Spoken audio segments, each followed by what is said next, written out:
Hi, everybody. Hello. What do you say, Gary? Hi, hi. Hello. All right, I've got straight up 7 o'clock here, and Wesley gets the prize for being the first person to join us here. Hey, Wesley. Hi, Wesley. Hey there, how are you? We got 15 people logged in at the moment. We'll probably get some more that continue to come in here. But let me just start with a couple of basic rules for making the most of this Zoom meeting. I started out with everybody on mute, and I can push a button and mute everybody again. But I do allow you to unmute yourselves. The reason we have everybody muted to start is because otherwise background noises and just crosstalk makes it really hard for anybody to enjoy and appreciate what our speakers got to say. So by default, we've got everybody muted. You can unmute yourself, but if I hear noise coming from your connection, I will re-mute you so that it doesn't interfere. If you really want to get our attention, you can go to the participants button at the bottom of your Zoom screen and raise your digital hand. I think that's where that is. And I will see you and call on you and give you an opportunity. I know that Wesley's looking forward to having lots of questions and answers for us. Questions from us, probably answers from him. I was going to ask, do I get You can ask us some questions. get to ask the question? Sure. So we would try to do that, and maybe Linda Chitwood or I will determine who gets to ask the next question, so that there's not crosstalk at that point either. If you do have a television on in the background or a radio or something like that, please mute that, silence that, so that it doesn't interfere when we do have your microphone open. And we've got 16 people on here now, and Linda, I'm going to turn things over to you here. Okay. Hi, everybody. For those who don't know me, I'm the vice president of the club. Our president, Wayne Namey, couldn't be here this evening. He's in Pennsylvania and was having some technical difficulties. So he asked me to make a couple of comments and fill in for him, which I will do. So I am looking at photographs, pictures of you guys, and I see only one person that I don't necessarily recognize. Lynn Messmer, hi. Can you unmute yourself? I see that your microphone. Can you hear me now? I can. Okay. Okay. I was just going to say, if we had some, Lynn, you haven't been on one of these Zoom meetings with us before, right? No, never. I've just, looked at your different meetings and said, well, one of these days I've got to go see what they're doing and see what's going on. So this is my first time. Okay. And so you live in Oak Run, is that correct? I do. I live in Crescent Oaks. In Crescent Oaks. Okay. Well, if you don't mind, just tell us a couple of things about yourself. How long have you been here? Where you moved from? Moved here from South Florida, from West Palm Beach. Lived here actually 2 months this month. My husband's sitting right next to me here, but he's getting ready for the football highlights. So. Oh, husband's saying. Okay. All right. Well, we're so glad to have you. We always are inviting people to join us because we especially love it when Wesley comes, and you're going to see why in a couple of minutes. Thank you very much for joining us. I'm looking down at my agenda here to see if I don't leave anything out.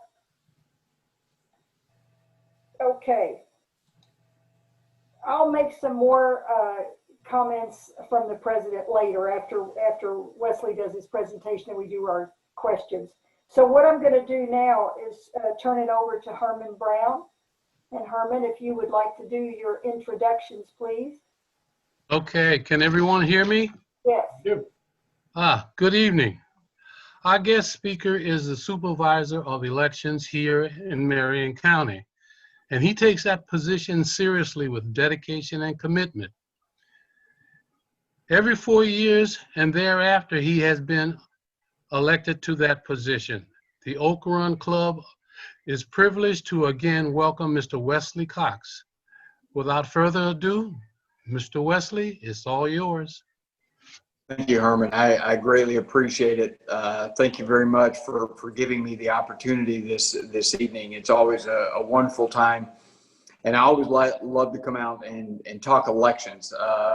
You know, I enjoy the conversations. You know, a lot of times I get asked to come out and give presentations on stuff.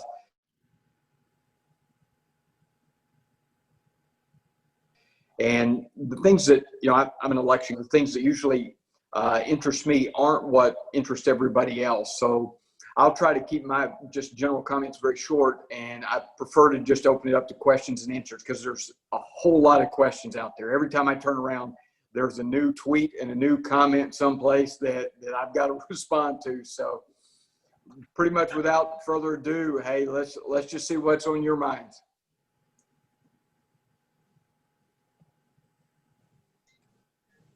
Linda J, what do you got? You're muted. Go ahead. I'll just jump right in here. One of the things I noticed, Wesley, when making some telephone calls and looking over information on voter registrations, you know, those public records that show voter registration, I saw that telephone numbers are not mandatory. Am I correct on that? You are absolutely correct. It's an optional piece of equipment, information.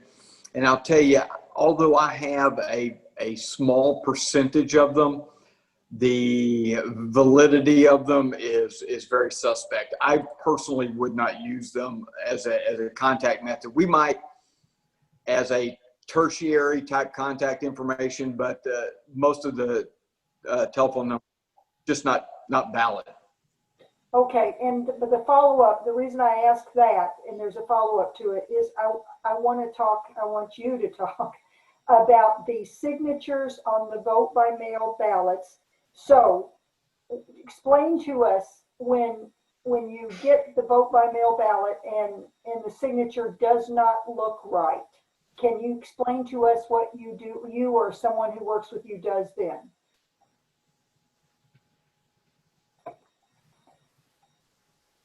Definitely. Thank you, Linda. Very good, very relevant and appropriate at this time. Let me give you some numbers from the August election, just since that's a recent election and I talk real numbers. We received over 38,000 vote by mail ballots for the August election. And at the end of the day, there were 26 that had a signature mismatch. So the other 38,000 some odd were accepted straight through. For a signature to get to a mismatch state, it's a multi-step process. Every vote by mail ballot that comes into my office, its first step is to go through what's called an automatic signature verification. It's basically the same software, the same algorithm that the banking industry uses to verify signatures on checks. If I were in a younger crowd at high school, I have to explain to them what a check is. I tell them it's the old version of Venmo. But anyway, that's reality, folks. But anyway, it's the same software. And so 65 to 70% of the signatures get verified just straight through that automatic signature. The 35% remaining, or 30%, whatever it is, its first stop, it's a digital image. When it goes through that system, it makes a digital image. So the envelope itself is not touched from that point forward. But it goes to a tier 1 level in my office that I've got 3 or 4 or 5 people that look at those, compare the signature on the back of that vote by mail envelope to the official signature that we have on file. And at that point in time, probably, say I got 30% hitting there, probably about 29% of them get verified at that point in time. So I've got a small number that gets past that. Then it goes to a tier 2 level which is one of my much more experienced workers in the office. And then she goes in not just at the official record, but goes through, if you've ever signed, gone to a polling place and one of my signature pads, if you've ever voted by mail in the last 6 years, I have the back of those envelopes. So she goes through all of those. And then ultimately, if it makes it past her as she believes it doesn't match, then it comes to me personally. I have to then agree to it. And all this happens in one day. This is a one-day process. So whatever we get in the mail today, that's going to happen at that afternoon. And then at that point in time, whatever day that is, if it's 3 weeks before the election or 28 days before the election, that very next following day, in the mail, we're going to mail a letter back to that same address that the vote by mail ballot came from. If I do have a phone number, we are going to try to call that phone number as well. And if we do happen to have an email address, because if it's an overseas voter, I very possibly could have an email address. And so we're going to attempt to contact in those two methods as well, in addition to the letter. And then the voter, it's called the cure process. That cure process is outlined on my website if you want to see it, votemarion.gov. And then that gives them the opportunity to cure the process. I'll tell you, the 37,000 some odd that were accepted, I think it was right at 26 that ultimately ended up as a signature mismatch. I tell you, the far greater problem, and not greater, it's relative. I had 180 something that were completely blank on the back. There was no signature at all. Oh. So in the grand scheme, the signature mismatch is just a fraction of those that don't sign at all. And it runs through the same process. It obviously, we don't have to go through the multi-tier verification because there's nothing to verify. Right. But the cure process is the same for all of those voters. Does that answer everything, Linda? Yes, it does. Very good. So I just want to clarify, Wesley, it was 27 rejected signatures out of 35,000 or 37,000 ballots that were cast by mail? That's fairly, I think it was 26 out of the 38,000, something like that. So that's a 99.93% acceptance rate. 9,993 out of 10,000. That's, obviously I want to get 10,000, but that's still, I feel that's a pretty good percentage. Very good. Okay, I've seen two hands. I saw one from Herman. I believe that Herman was first and Jim Houlihan is second. So Herman, go ahead. Okay, for everyone's edification, I asked Wesley earlier before we started about when the ballots would be sent out. Initially, it was September 19th, but he said that the overseas ballots go out on the 19th and the domestic ballots go out on the 24th. I just want to let people know so that they can look not for the 19th, but on the 24th is when they'll be sending them out, and you can start looking for them in the mail after that point. I just want to bring that up in case someone didn't. And let me clarify a little bit with you as well, Herman. He asked about those dates, and the 19th, September 19th is the federal overseas deadline. It's called UOCAVA, UOCAVA. And the federal government says you mail to UOCAVA voters 45 days before the election. That's September 19th. We actually mail on September 18th, which is 46 days before the election. So I've got about 500-600 overseas voters. But then starting on September 24th, which is 40 days before the election, which is the first legal day I'm allowed to mail to domestic voters, is when I begin the domestic mail drop. On the 24th, I am mailing, currently as of right now today, I have just a hair over 76,000 vote by mail requests on file. On Thursday, yes, it's a big job. Thursday, September 24th, I am dropping in the mail 32,000. Friday, September the 25th, I'm dropping another 32,000. And then Monday, I will pick up the remainder that I've got on file as of that point in time. And we had to cut that file. The file actually, that 76,000, that list got generated yesterday. So anybody that had requested as of yesterday will go in that initial mailing. Anybody that requests from this point through that 25th, or actually that Monday, I can't remember that date. Let me glance here real quick. That date is the 28th. Those all go out, I believe it's Thursday, October the 1st. And then once we get to that Thursday, anybody who requests will fulfill that request within 24 hours. But this first bulk initial batch of them, 76,000, it takes us a couple of weeks to print all the envelopes, print all the ballots, and get all of those things meshed together and then delivered to the Postal Service. So that was much more information than what I gave Herman earlier. So, but thank you for bringing. That's good. Okay, we'll have Jim Houlihan. You need to unmute yourself, Jim.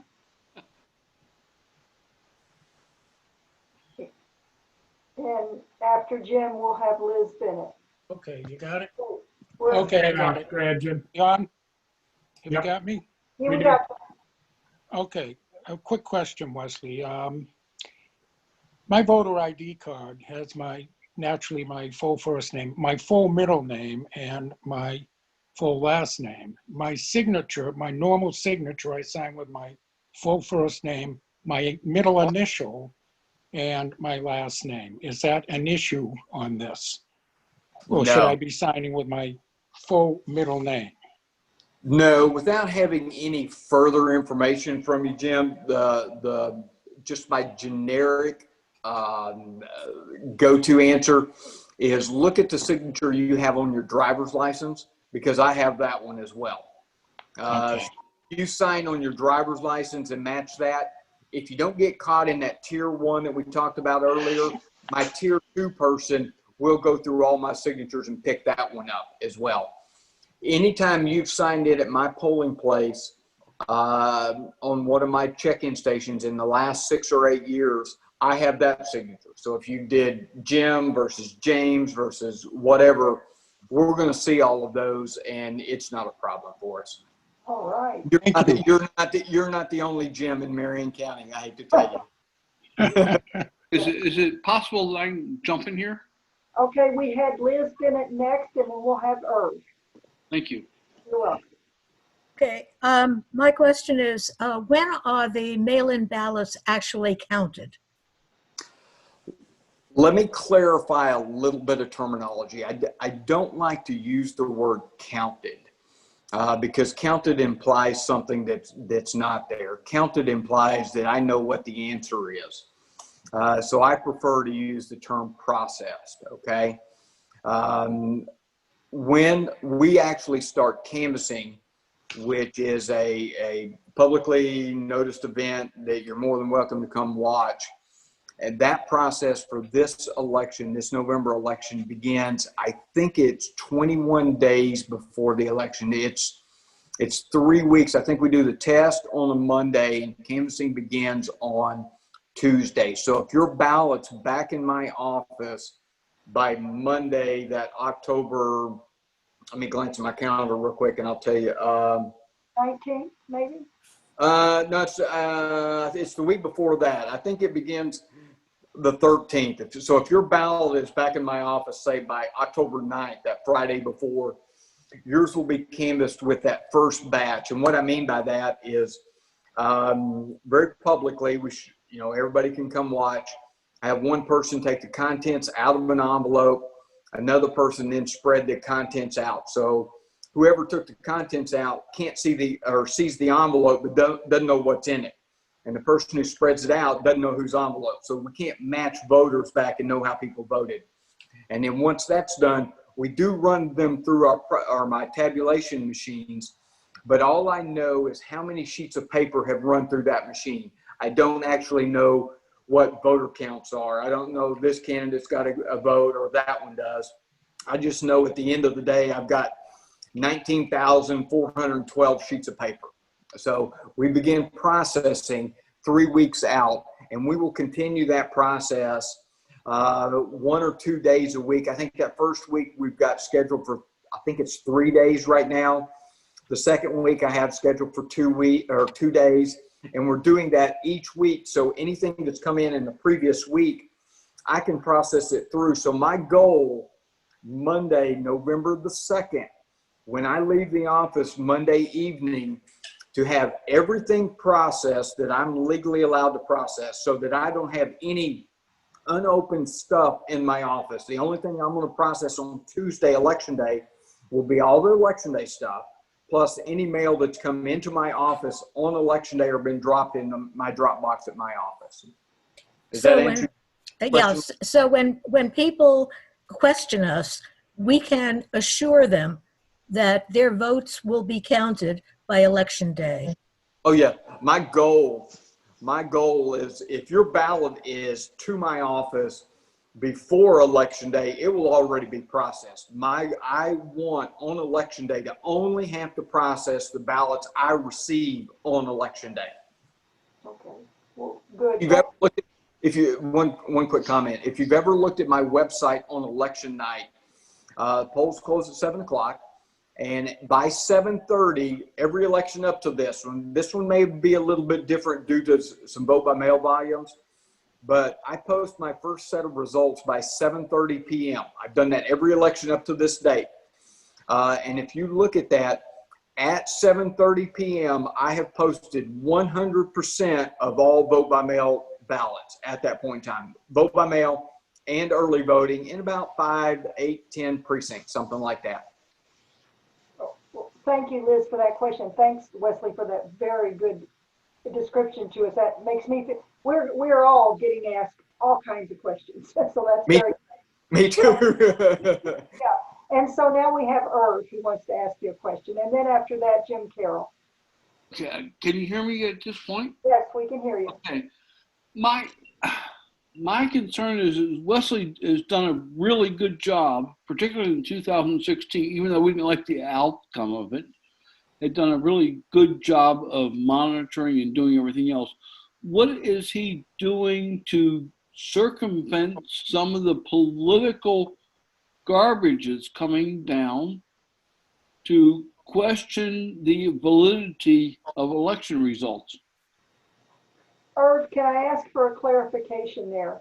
Are you asking if Wesley actually can do something about stuff on Facebook or in the news or, false information? No, I'm just questioning. Okay, and I apologize. I'm wondering what he can do to counteract any sort, all the negative political advertising or political whatever it is. Misinformation. Disinformation. Thank you. That's a good way to phrase that. I can deal with it, Linda. I appreciate it. A couple of things. Thank you very much. First off, me and my colleagues are around the state, including Secretary of State, including my colleagues all across the U.S. We've started somewhat of a campaign called Trusted Info 2020. And, our campaign here is to know your sources. Look for the Trusted Info banner on stuff that we do. Look for, if you look at any of my Twitter accounts, my Instagram, my Facebook, all of my accounts are verified accounts. Look at them and you get that, whatever the owner of the Facebook, they give you a verification thing. So I've gone through all those steps to ensure that the information I put out is verified information.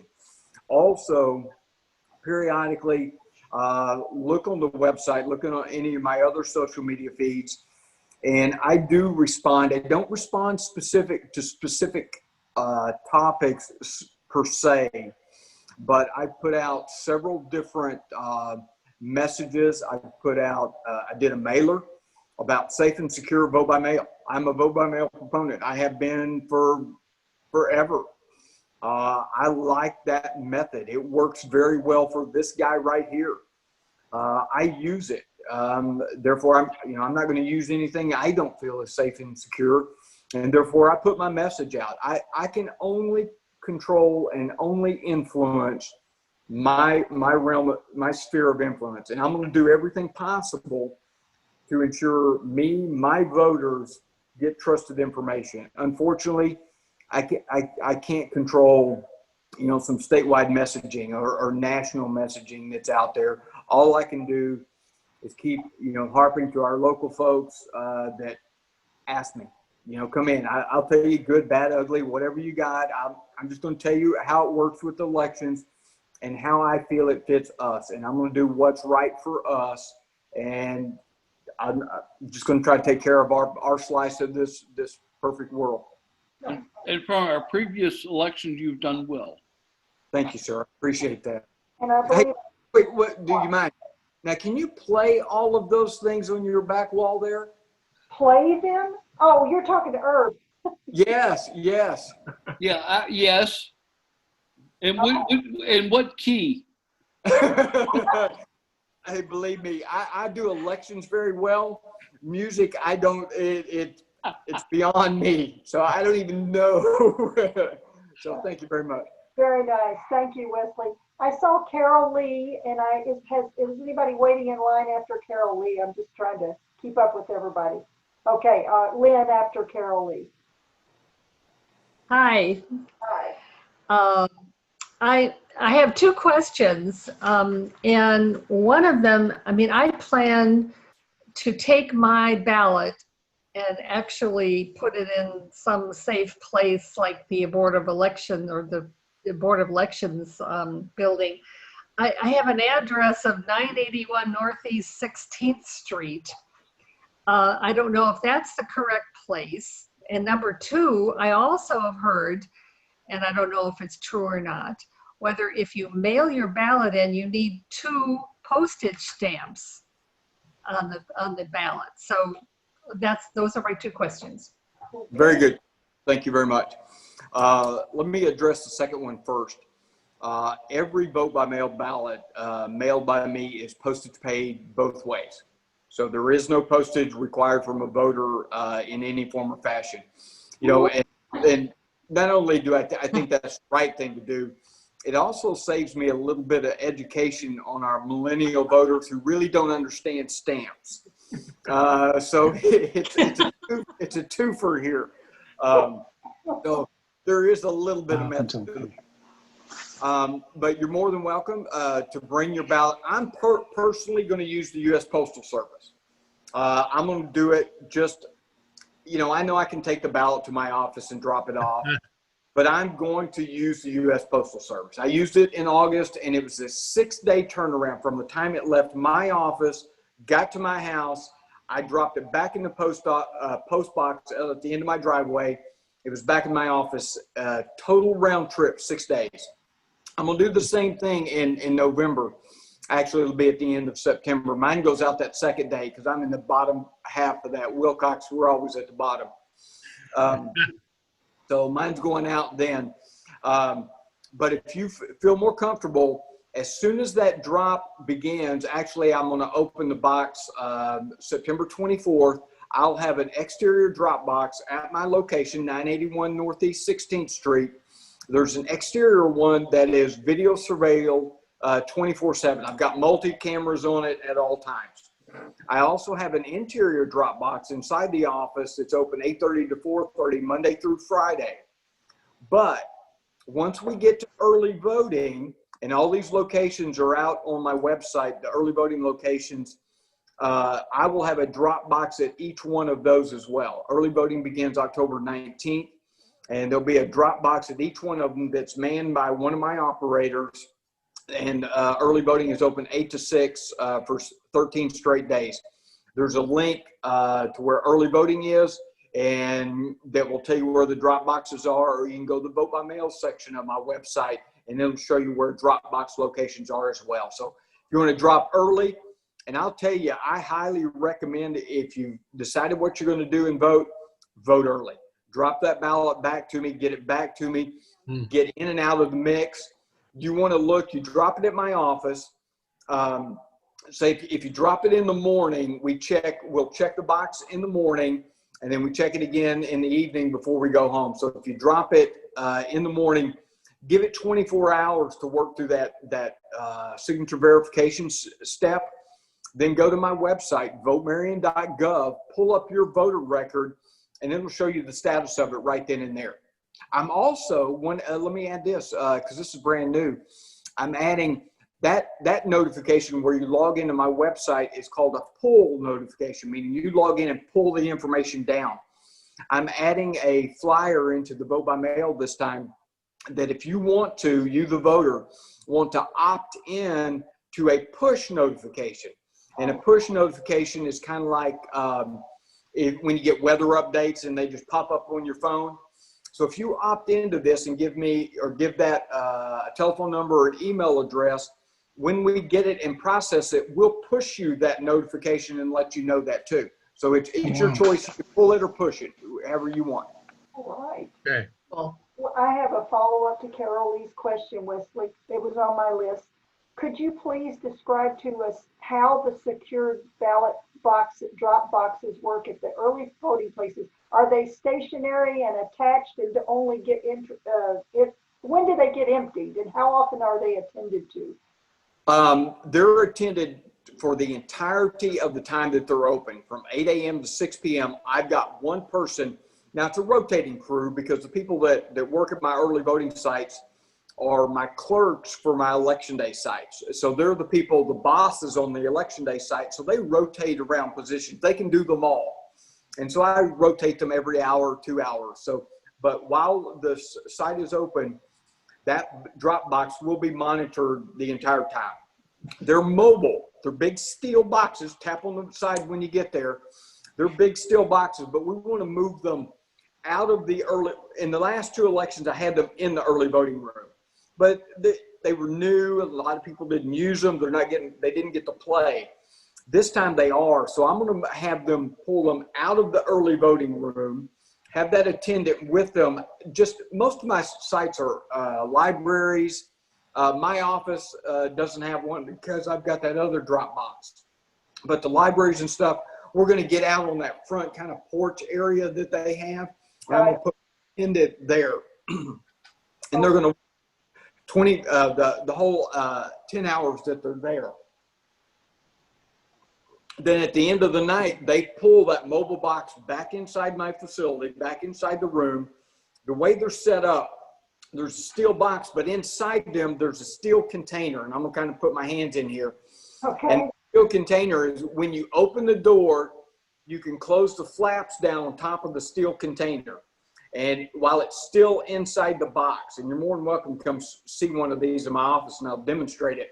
Okay. So the inside box is sealed, it's closed at that time, and then they put a seal on the lid so you can't open it without me knowing it. And then they slide the box out, so nobody touches your ballot until it gets back to my office. And it's delivered, is it delivered that day to your office then? It's delivered the very next morning. I've got a courier that runs around. He picks up the early voting ballots that were literally cast there at the early voting site, as well as those vote by mails that are dropped there as well. And all of that is sealed through the seal tape that I have.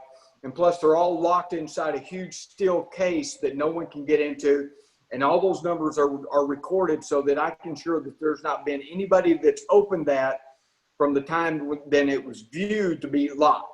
And so we can prove chain of custody at all times of the process as we walk through this step. All right. I think that'll stand up in court.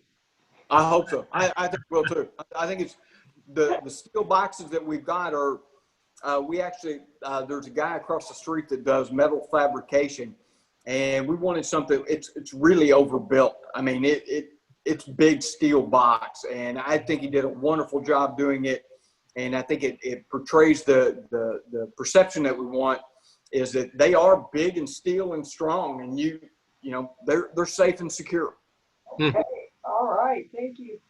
Okay. Have we got more questions coming from the group? Gary, I see Gary's hand. I just Elizabeth, if I may just have you discuss at whatever length you think is appropriate, volunteers for counting ballots, volunteers for poll watching, and so forth. The people that work for me, my election workers, technically there's no volunteers. I'm required, anybody that works for me, I'm required to pay them. Now I'll tell you the amount that they get paid for a day's work. They can make it all the way to the Bellevue Taco Bell and back and have a little bit of extra, you know, maybe. As long as you don't buy the grande meal, you're okay. So they do get paid. It is slightly above minimum wage. So everybody that works for me on election day or in the early voting site is paid. If you want to work for me on election day, go to my website. Once again, votemarion.gov. There's an election workers section. You fill out the application. And if I've got an opening, my goal is to place you as an election worker either in your home precinct or at least right next door. I don't want to, you know, you live in Oak Run. I'm not going to try to get you to work for me in McIntosh or something like that. So we try to put everybody close to where they live so they can be in their own neighborhood. The people that work for me doing the canvassing when we're opening the envelopes, those are, once again, election workers who work for me on election day. They come in a few weeks early and they work for me a day or two, and I pay them during that process. But once again, it's people that do the election worker stuff, and it's just, and I rotate the crew all the time. You know, the crew that did it in August, I'll get a new crew in November, because I just like to educate everybody that this is just a very public event where we're opening envelopes, that you can't know anything while you're doing this, and that the more people that come watch it, you know, because they don't get anybody in the gallery to actually come watch. So I kind of volunteer them this way, and then they come in and do that. Poll watchers are not employed by me in any form or fashion. The parties appoint those, or the campaigns appoint those. They've got to provide me a list of names of who those are, and there are deadlines for those name submittals. And then there's rules of what they can and can't do out of the polling place or an early voting site. All of that's in Florida statute. We do I do a what to expect as a poll watcher class. I want to say that's mid-October. It's like from 5:30 to 6:30. It's on, once again, it's on my calendar on my website telling you what day that is. But if you want to be a poll watcher, meaning you don't work for me, you're working for either the party or one of the candidates, get with someone of the party or with the candidates, and they submit names. You got to be a registered voter in Marion County. And then once that point, you're not required to come to the class. But then we have to send you some information with your name badge and all the stuff, and you can come out and watch. But I tell people, you know, poll watchers are fine, you know, and that's cool. But if you really want to know how it works, fill out the poll worker application. Come work for me for the whole day, and I'll pay you. Okay. Is there a need? Is there greater demand than supply of poll workers? Gary, actually right now I'm very blessed. I'm very blessed. I've heard from some of my colleagues across the state that are having some issues. In Marion County, I'm actually in pretty good shape. Election worker classes started this week, and they'll go for the next 4.5 weeks. We're looking pretty good with folks. And I'll tell you the other thing that people don't actually realize. You think for a presidential general election, where I suspect we'll do about an 80% turnout, I think only about 20% of that is going to be on election day. I think the vast majority of it is going to be through vote by mail and early voting. So we beefed our election day polling places up just a tad, but I've added 2 and 3 or 4 people at each of my early voting sites, because I know that's where going to be my rush. Okay. Okay, I saw Jim Carroll had a question. Is that right, Jim? Can I unmute yourself, Jim?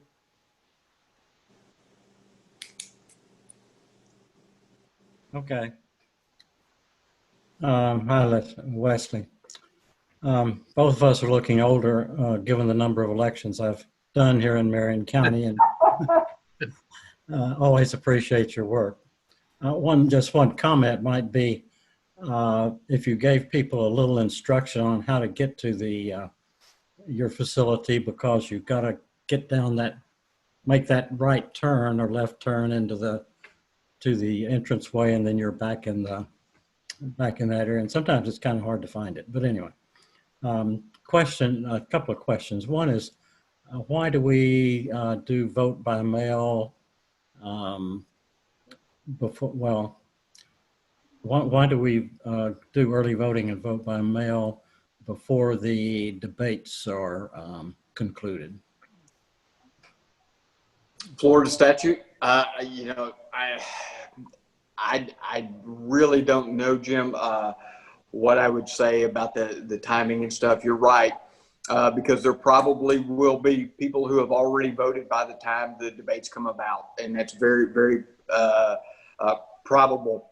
I think a lot of our, and this is not just a state issue, this is a national issue. You know, when a lot of this timing and stuff was put forth back in the day, you could vote any day you wanted to, as long as it was on the first Tuesday after the first Monday in November. So there weren't any of the other things going on. And so it was always, everything was building up to that first Tuesday. Now that early voting has expanded here in the state for a couple of weeks, vote by mail has expanded out to 40 days. I don't think the national scene of this has kept pace with the way that we're voting in today's world. I just don't think it's keeping up. The two other comments I'll make here for you real quick, Jim. First off, directions. Once again, on my website, votemarion.gov, there is a section, contact with directions, that actually give you a map straight to my office. So there. And then the other comment is, by the end of the year, I will be able to live in any gated community in Marion County. Oh, really? Okay. Oh, good for you. We're looking older, and I'm like, yeah, I'll be there. I'm there. Well, the other question is on telephone numbers. I've done a lot of phone banking, and I know that you get a lot of no longer in service and so forth and so on.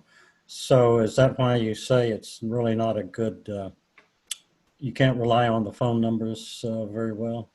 Not from my database. My database, you know, when voters give me their phone number, you know, a lot of times you can't do the phone number through kind of like the driver's license section of it, where I get a certain percentage of registrations, or online voter registration. It's not really in there. It was more with the paper form where you saw the phone numbers and stuff.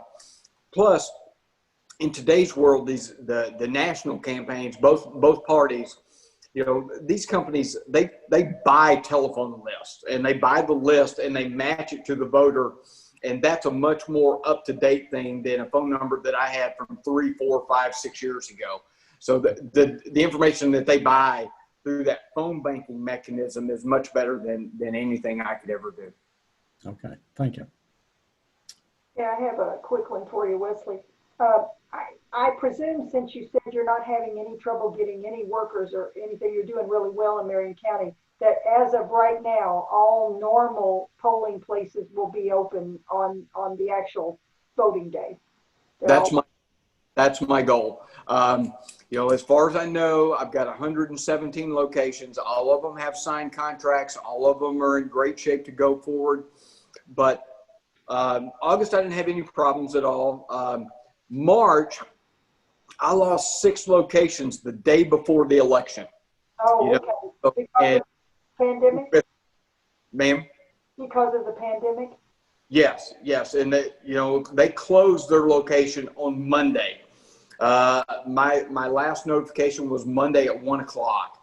So less than 24 hours from polls opening, I've got locations closing. Okay. Now that precedent has been set, I've got signed contracts with everybody, but until I can get to November 3rd and the doors get open, I'm not going to knock anything off the board. My goal is to have everybody open, and that's my want, because having to relocate 10,000 people in less than a 24-hour process is a bad thing for multiple versions. I mean, I've got to move equipment. I've got to change my people. I've got to get signage. There's no way I can mail something to all those folks. I mean, that's just impossible. So it's a horrible, horrible process. So I'm going to do it possible to ensure that all 117 locations are up and ready to go. Okay, would you just briefly tell us what special procedures are in place, the cleaning procedures are to keep people, when people are coming in, are they going to stay 6 feet apart and have masks on? Could you tell us a little bit about that? I will. The PPE equipment that we're providing out at the polling place, I'm providing for my workers. I've got masks for every one of my workers. I've got plenty of masks, disposable masks for them, as well as disposable gloves. I've got hand sanitizer for them. And then I've got several rolls of paper towels and disinfectant spray. I'll tell you, the hand sanitizer or the wipes and stuff are still just scarce. I can't get enough at the volume I need to do to be able to supply those. Those are the things that I'm providing for my folks.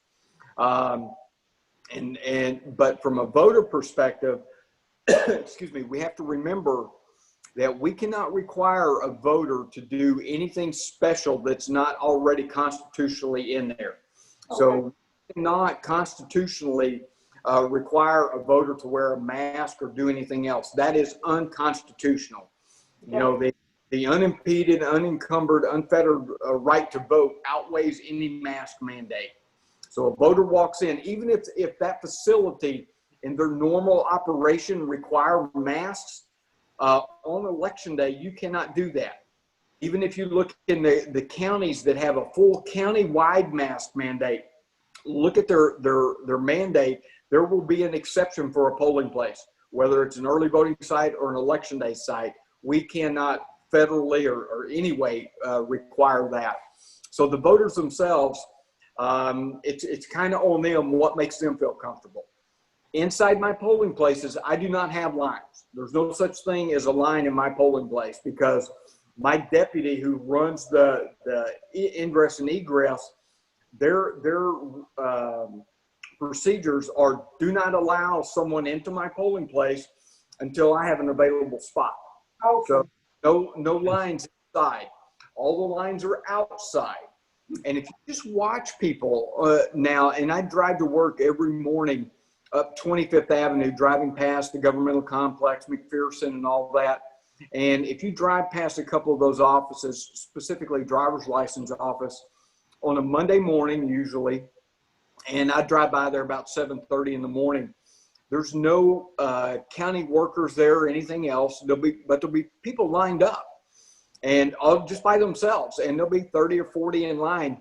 And they have now, our new thing in us just as humans, we give everybody social distance. I look at the line, and there'll be 30 people in line with about a 5 to 6 foot gap in between each one of them, all running. That's just our new stuff. We don't line up. When we go get in line for something, we give everybody this new added space on everything.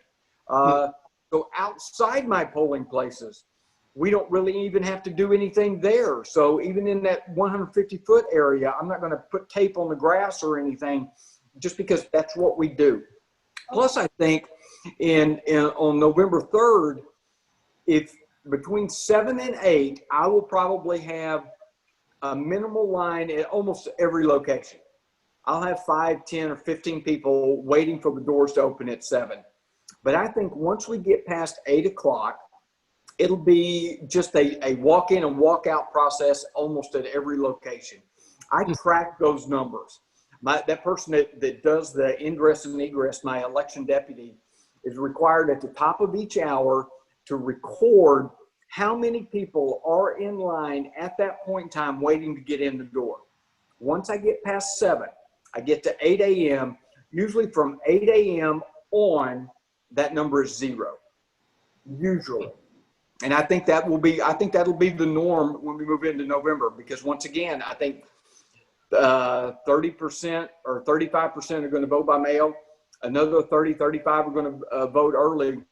Add those two together, I'm already between 60 and 70% turnout. That's full on turnout. Our record turnout in Marion County, I think, is 78%. Wow. So if we beat that and get to 80%, which will beat the statewide average, if we get to 80%, best case I think I'm going to see is 20% out at my polls on election day. Oh, okay. Well, that's heartening that you're describing how people are behaving. That's wonderful. Yes, I watch it. Those are one of the things that I do because those affect what I deal with. So right.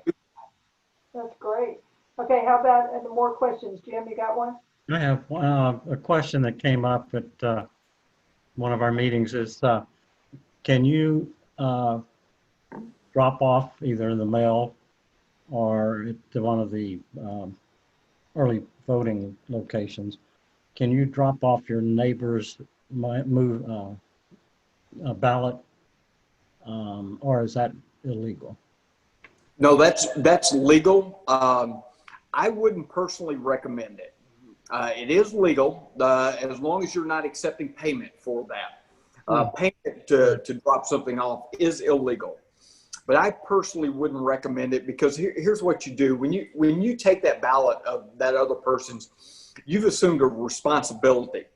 Okay, what happens, what would happen if something were to happen to you in transit, or you just, whatever, you feel like not turning in somebody's, think of the responsibility that you're putting there and taking. I personally would not recommend that you do that. I would make the individual be responsible for their own ballot. That's my personal thing, even though there's nothing illegal about it.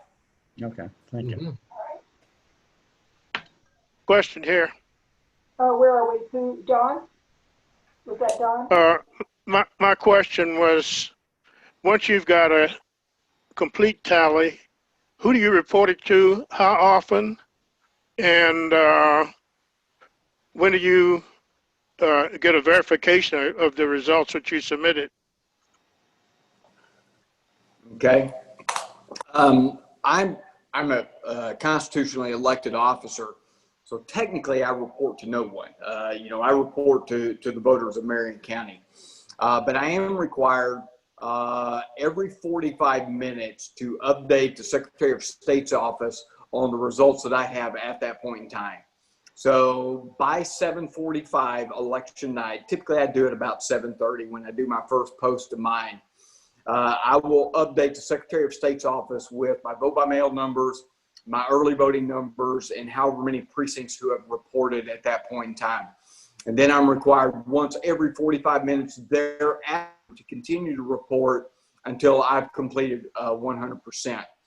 I think that was the how often stuff. And I think, Don, there was a follow-up part of that. Do they verify your numbers or? Yes. What happens is as I post my information on my system, when I put it up to the Secretary of State's office, we then verify what we sent is what they display that we show. Yes, we do that.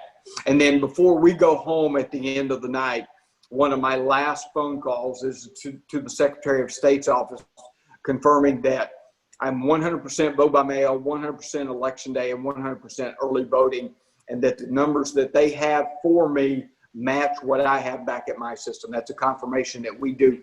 But remember, everything that gets reported election night is considered unofficial. There have been no reports filed.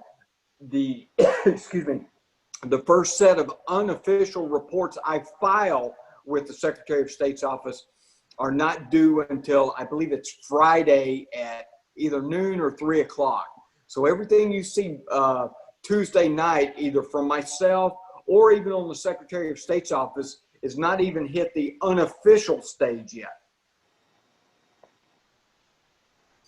Is that good? Thank you. You're very welcome. Thank you. Okay, I'm looking to see if there are any other questions. Surely there has to be a question from West Palm Beach. Gary, did you Yes, West Palm Beach, where we did have the horrible reputation for hanging chads, Oh, things like that. Actually, you've answered, I had two questions and you answered them both. My husband did have one question, and I don't know about everybody else in Oak Run, but we've had, the mail has just been atrocious as far as receiving it. That's right. And at what point in time, like now I know when you're sending the ballots out, but if we don't receive a ballot, then how long do we wait before we contact your office to say, I didn't receive my ballot? I would recommend 10 days. If you've not received anything from me in 10 days, remember I'm starting to mail at 40. So if you haven't received by 30, which is still a month before the election, that will give us time to either cancel that or check it and do some other things. So we've a month out, so 10 days after I've mailed is good. And that's what we tell people when they call in, and if we actually get to speak with them, we tell them we're mailing on this day. And if you haven't heard from us in 10 days after that date, contact us back and let us check on it.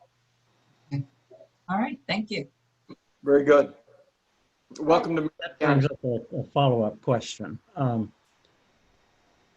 My street address, the number is 10971 Southwest 85th Terrace. The little cul-de-sac behind my house is 85th Avenue. And there's a 1071 85th Avenue. Mine is 85th Terrace. And my box gets delivered before the other box. And as you can guess, I get the other person's mail from time to time, and the other person gets my mail from time.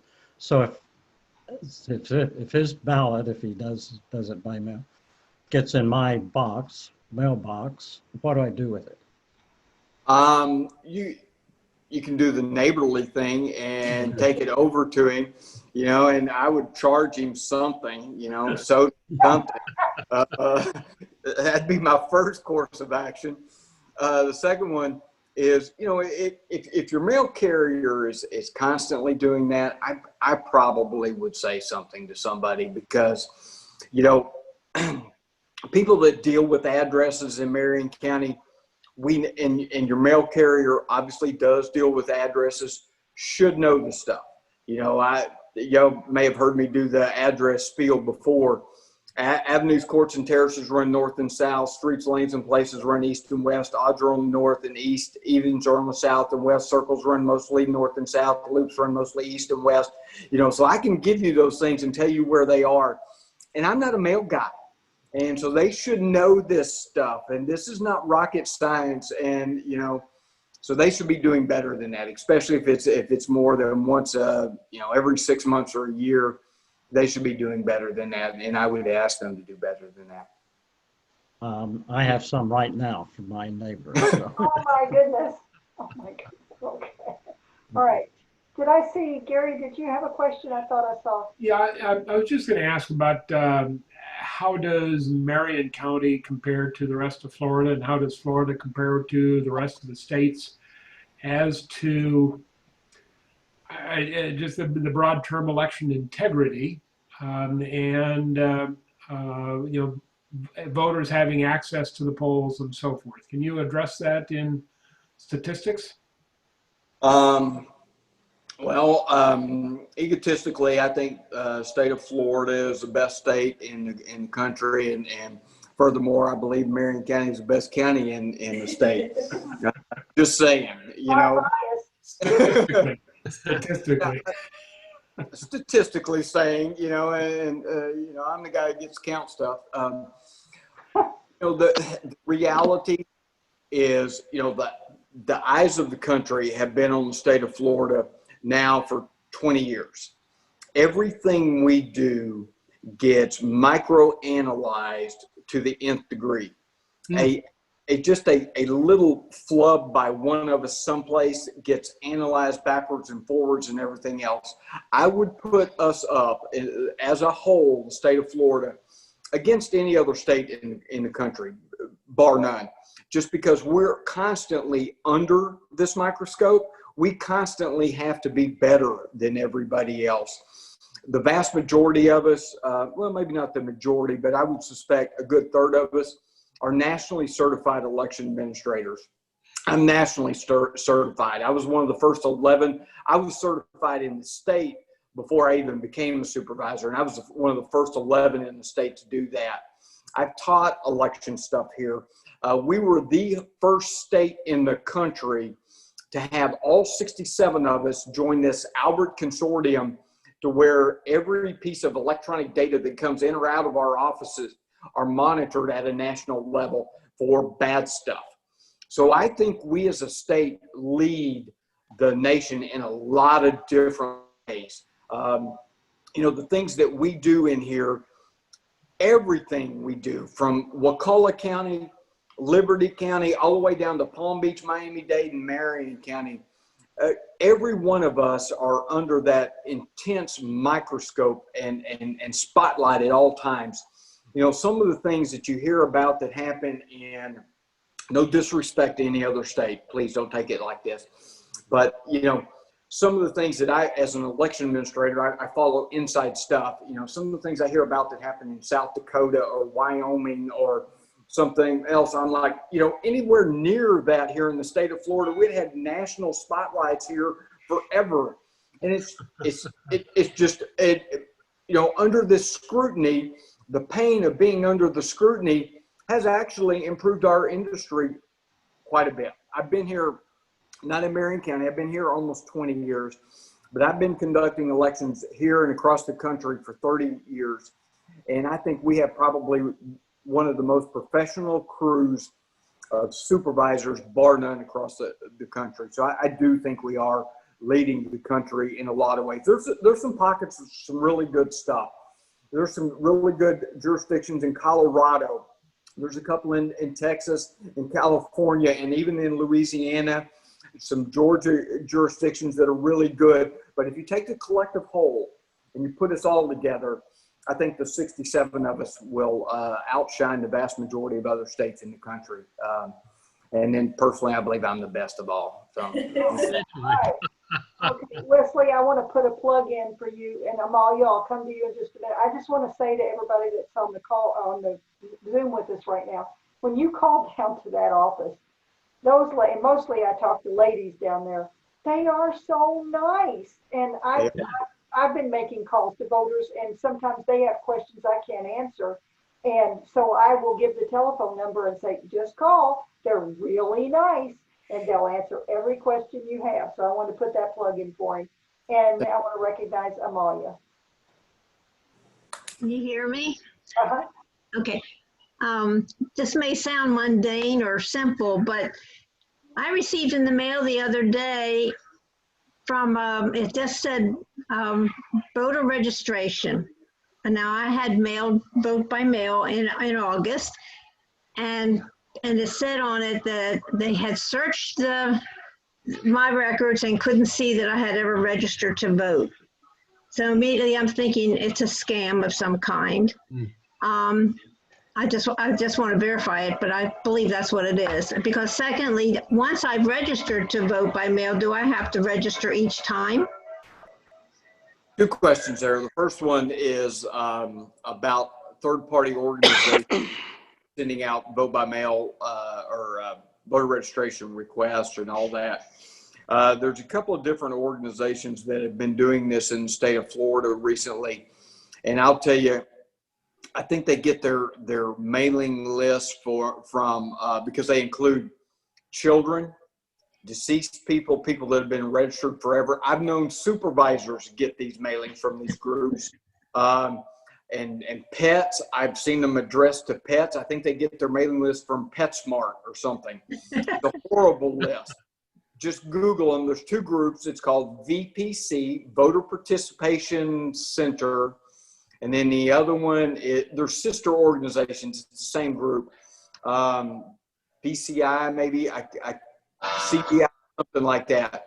But the groups don't have very good mailing lists. If you're ever curious about your voter registration record, come to my office. Call me, go to my website, whatever else. Yeah. I'll tell you though, over the in the mail today, we received probably 800 to 1,000 vote by mail requests from voters. We went through them. We go through every one of them. Of the, say there were 1,000 in there, 850 we already had a request on for. So whoever mailed it to this group didn't check our records, because my records are publicly available. All you got to do is come to me or come to the Secretary of State's office, and you're going to save yourself a lot of postage. Right.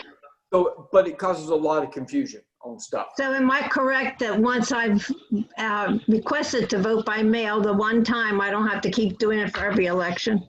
No, not technically correct. The state of Okay. Florida, the state of Florida has no status as permanent vote by mail. There's no such thing. But what you can do is you can request vote by mail for a certain period into the future.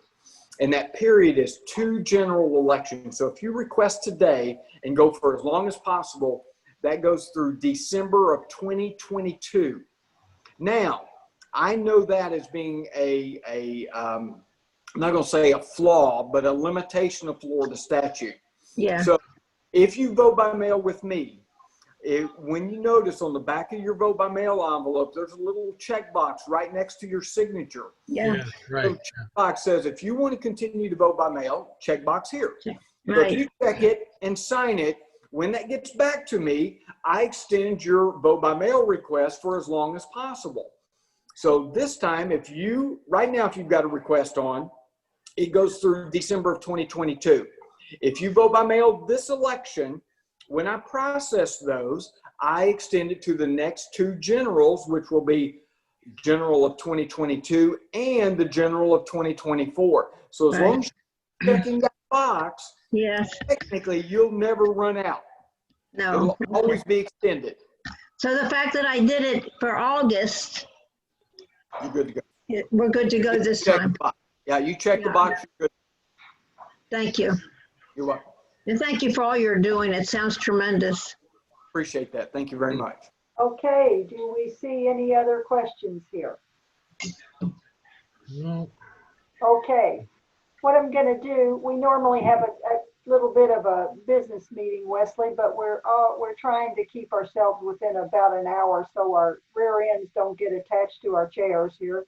So I'm going to table a couple of things, the secretary's report and some other things, little announcements. What I'll do is I'll send some information out to you in an email, and I'll try to bullet it and make it as short as possible so it's easy to see. So I'm going to go ahead and do that. And thank you so much for being here. I do want to make one announcement. We're having Kaiser Inneking, who's running for the Florida State House, coming to speak to us in October.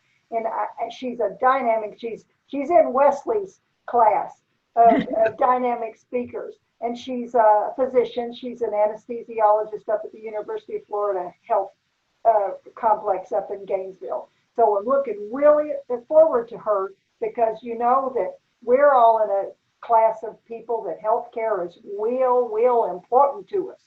So we want to hear from Kaiser.